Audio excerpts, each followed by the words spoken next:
Para saudara dan saudari yang Tuhan cintai, selamat pagi dan selamat bertemu lagi dalam renungan harian dari Paroki Santo Fransiskus Assisi APO, edisi hari Kamis, tanggal 27 Februari 2025, dalam masa biasa yang ketujuh.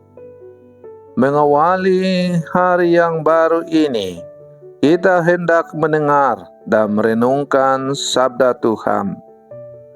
Marilah sebelum kita mendengar dan merenungkan sabda Tuhan, kita berdoa.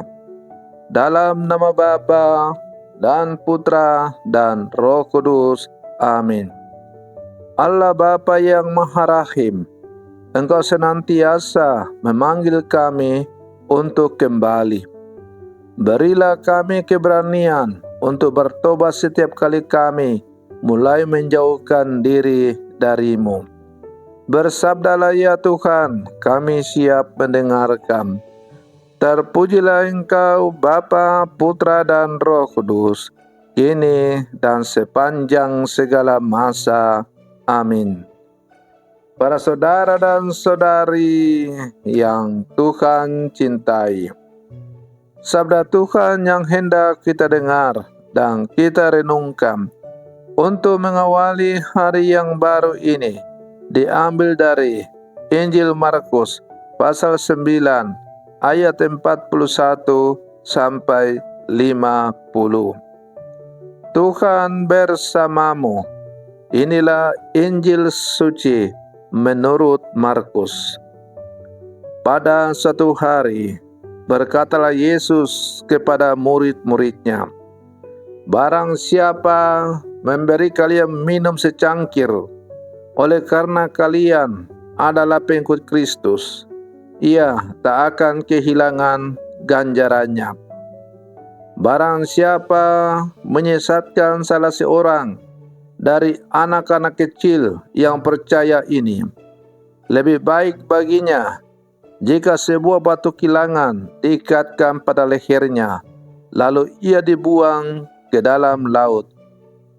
Dan jika tanganmu menyesatkan engkau, penggallah, karena lebih baik bagimu dengan tangan terkudung masuk dalam kehidupan, daripada dengan utuh kedua belah tangan masuk dalam neraka, ke dalam api yang tak terpadamkan. Di tempat itu ulatnya tidak akan mati dan apinya tidak akan padam. Dan jika kaki menyesatkan engkau, penggallah, karena lebih baik bagimu dengan kaki timpang masuk ke dalam hidup, daripada dengan utuh kedua kakimu dicampakkan ke dalam neraka.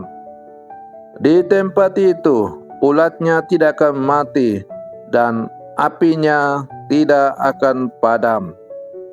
Dan jika matamu menyesatkan engkau, cungkillah, karena lebih baik bagimu masuk ke dalam kerajaan Allah dengan bermata satu, daripada dengan bermata dua dicampakkan ke dalam neraka, di mana ulat-ulat bangkai tidak mati dan api tak pernah padam. Sebab setiap orang akan digarami dengan api. Garam itu memang baik, tetapi jika garam menjadi terhambar, dengan apakah kalian akan mengasinkannya? Hendaklah kalian selalu mempunyai garam dalam dirimu, dan selalu hidup berdamai seorang dengan yang lain. Demikianlah sabda Tuhan. Para saudara dan saudari yang Tuhan cintai, ada anggapan bahwa suara hati merupakan suara Tuhan. Sebab dari sana kita selalu mendengarkan ajakan untuk melakukan yang baik dan menghindari yang buruk. Karena itulah kita seharusnya perlu bersikap mawas diri mendengarkan suara Tuhan dalam nurani kita. Kesalahan pertama manusia adalah melupakan suara Tuhan dan tunduk pada rayuan iblis. Karena itu, kita sering mendengar orang itu tidak bertindak sesuai dengan suara hati nuraninya. Atau kita selalu mendengar nasihat yang sering kita dengar, hendaklah selalu bertindak sesuai dengan suara hati.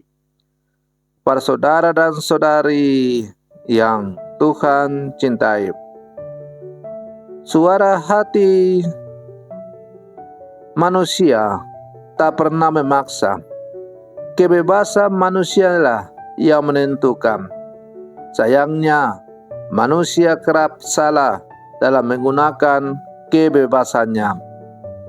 Kebebasan manusia kerap tunduk di bawah hawa nafsu. Hati dan kekuatanmu jangan engkau turuti untuk berlaku sesuai dengan hawa nafsu hatimu, kata Putra Sirak dalam bacaan yang pertama pada hari ini. Para saudara dan saudari yang Tuhan cintai, melalui bacaan Injil yang baru saja kita dengar, Yesus mengingatkan para murid tentang pentingnya untuk mengendalikan hawa nafsu. Manusia kerap jatuh dalam godaan dosa dengan anggota-anggota tubuh yang dimilikinya. Tuhan menciptakan anggota-anggota tubuh itu dengan tujuan agar manusia bisa berpartisipasi dalam karya keselamatan dan memuliakan Penciptanya. Namun, melalui anggota tubuh itu, manusia justru kerap jatuh ke dalam dosa. Karena itu, Yesus menekankan pentingnya menjaga anggota tubuh agar tidak jatuh ke dalam kemungkinan berbuat dosa. Tubuh yang cacat tapi tak berdosa terasa lebih baik daripada tubuh yang utuh manusia berbuat dosa. Para saudara dan saudari yang Tuhan cintai, menjadi seorang pengikut Kristus tidak mungkin setengah-setengah, tapi harus sungguh-sungguh radikal. Karena itu, kita diajak untuk sungguh-sungguh menyerahkan seluruh perjalanan hidup kita, penyerahan kita kepada Tuhan dalam segala tingkah laku tindakan kita. Jika matamu menyesatkan, jika kakimu menyesatkan, jika tanganmu menyesatkan, cungkillah, penggallah. Artinya bahwa kita perlu pertobatan yang sungguh-sungguh radikal, mendalam. Kita harus sungguh-sungguh mengandalkan Tuhan dalam seluruh perjalanan hidup kita. Perjalanan hidup kita yang penuh tantangan dan godaan itu hanya bisa kita hadapi apabila kita selalu bersandar kepada Tuhan. Para saudara dan saudari yang Tuhan cintai, maka sebagai murid-murid Yesus yang hidup zaman sekarang, mari kita berlangkah maju bersama, terus mempergunakan segala anugerah yang telah Tuhan berikan kepada kita, termasuk panca indera yang selalu kita pergunakan, kita arahkan demi kemuliaan Tuhan. Selamat pagi, Tuhan Yesus memberkati.